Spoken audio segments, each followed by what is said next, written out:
MH11 Khatav time भ्रष्टाचार विरोधी जन आक्रोश। सातारा जिल्ह्यातील खटाव तालुक्यातील मोळ गावातील बसस्टँड गेले 6 महिने सौर पॅनल कंपनीच्या वाहनाने पाडले असून त्याच्यावर अजून कोणतीही कारवाई झाली नाही किंवा त्याचं बांधकाम पूर्णत्वास आले नसल्याचं दिसून येते। या संदर्भात मोळ गावातील ग्रामसभेत सुद्धा या विषयावर चर्चा घेण्यात आली। त्यावेळेस गावातील रस्ते व बसस्टँडचा विषय प्रमुख ठरला आहे।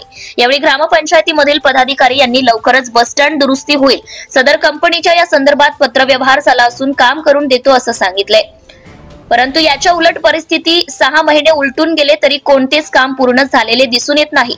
प्रशासकीय अधिकाऱ्यांच्याकडनं बस स्टँड पडलेल्या कंपनीवर गुन्हे दाखल करण्यात यावेत अशी मागणी गावातील जनतेतून होत आहे। सदर कंपनीची जाणारी अवजड वाहने यामुळे गावातील भंडलकर वस्ती येथील जनतेला जीव धोक्यात घालूनच जीवन जगावं लागतंय। सदर या गाड्यांचा त्रास तसेच येणाऱ्या जाणारे रस्ता अरुंद असल्यामुळे लहान मुले, वयस्कर, वृद्ध, महापुरुष, महिला यांच्या जीवाला धोका उत्पन्न होतोय। सदर कंपनी या संदर्भात गांभीर्याने कोणताही विचार करताना दिसून येत नाही। ग्रामसभेमध्ये सदर कंपनीला NOC, काही नियम, अटी, शर्ती देऊन दिले, परंतु आजपर्यंत कोणत्याही प्रकारच्या अटी शर्तींचं काम पूर्ण झालेलं नाही। त्यामध्ये सदर ग्रामपंचायत पदाधिकारी यांची मिलीभगत असण्याची शक्यता नाकारता येत नाही।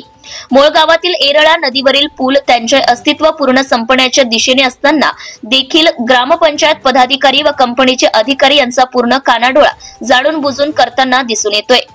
काळा खडक ते भैरवनाथ मंदिर या रस्त्याची देखील कडा पूर्णपणे ढासळून गेली असून कधीही काहीही घडू शकते अशी परिस्थिती मोळ गावच्या रस्त्याची झाली आहे। या पदाधिकाऱ्यांच्या अरेरावीपणामुळे गावातील जनतेला खूप त्रास भोगावे लागत आहे। प्रशासनाने या गोष्टींचं गांभीर्य लक्षात घेऊन योग्य ती कारवाई करावी अशी जनतेतून मागणी होतीये। मोळगावचे मुख्य द्वार समजल्या जाणाऱ्या बस स्टँडची परिस्थिती पूर्णपणे संपवून टाकलीये, त्यामुळे दुरावस्था फार झाली असून सदर कंपनीवर या संदर्भात गुन्हे दाखल करून योग्य ती कारवाई करण्यात येईल हीच अपेक्षा व्यक्त होत आहे।